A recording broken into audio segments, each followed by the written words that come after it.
दोस्तों, कभी कभी हमारे जीवन में ऐसी परिस्थितियां आ जाती हैं कि हमारा मन बहुत ही अशांत हो जाता है। उस समय ना ही जीवन जीने का मन होता है और ना ही किसी कार्य को करने का। तो जब मन बहुत अशांत हो, उसे शांत करने के लिए आप क्या कर सकते हैं? यह सवाल सभी के मन में आता है। तो दोस्तों, हमें भगवान श्री कृष्ण कुछ आसान से उपदेश देते हैं जिन्हें हम अपने जीवन में ग्रहण करके अशांत मन को शांत कर सकते हैं। श्रीमद् भागवत गीता में भगवान श्री कृष्ण कहते हैं, कुछ समय के लिए आंखें बंद करें और गहरी सांस लें। इससे मन शांत होता है और विचारों में स्पष्टता आती है। अपने मन की बातों को और विचारों को एक डायरी में लिखें। इससे मन हल्का महसूस करेगा। किसी विश्वास पात्र व्यक्ति से बात करें। अपने विचारों और भावनाओं को साझा करने से मानसिक तनाव कम हो सकता है। प्रकृति में समय बिताना मन को शांति और ताजगी देता है। नियमित योग और प्राणायाम मन की स्थिरता में मदद करते हैं। अपने आप से कहें कि यह समय भी बीत जाएगा। यह सकारात्मक विचार आपके मन को स्थिरता प्रदान करेगा। इन उपायों को अपनाकर आप अपने मन की असंतुलित स्थिति को संतुलित कर सकते हैं।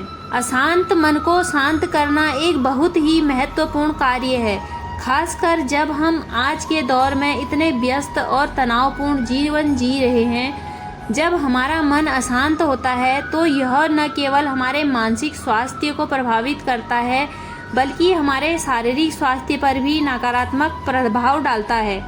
इस स्थिति में कुछ विशेष कदम उठाकर हम अपने मन को शांत कर सकते हैं। सबसे पहले भगवान श्री कृष्ण हमें यह उपदेश देते हैं कि अशांति का मूल कारण क्या है।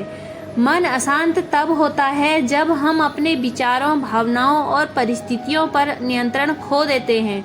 यह नियंत्रण खोना कई बार हमारे विचारों में उलझन, भविष्य की चिंता और वर्तमान परिस्थितियों से असंतोष का परिणाम हो सकता है। इसलिए सबसे पहला कदम यह है कि हम अपने विचारों को पहचानें और यह जानें कि वे किस दिशा में ले जा रहे हैं। दूसरा, ध्यान या मेडिटेशन का अभ्यास बहुत महत्वपूर्ण है।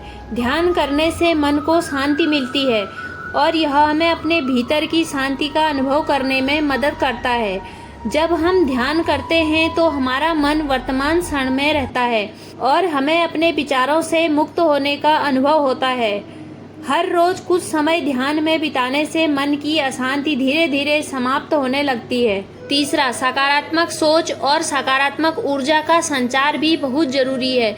जब हम अपने जीवन में सकारात्मकता को अपनाते हैं तो यह हमारे मन को शांत करने में मदद करता है। सकारात्मक सोच का मतलब है कि हम हर परिस्थिति में कुछ अच्छा खोजें और अपने अनुभवों से कुछ नया सीखें। यह हमें हमारे जीवन की कठिनाइयों से निपटने की शक्ति देता है।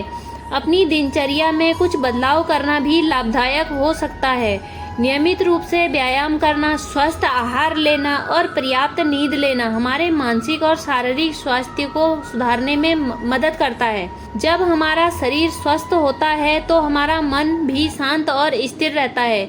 आभार व्यक्त करना भी एक महत्वपूर्ण उपाय है। जब हमारे जीवन में जो कुछ भी हमारे पास है उसके लिए हम प्रभु का आभार व्यक्त करते हैं तो हमारा ध्यान उन चीज़ों पर केंद्रित हो जाता है जो हमारे जीवन में सकारात्मकता लाती हैं। यह हमें नकारात्मक विचारों से दूर रखता है और मन को शांति प्रदान करता है।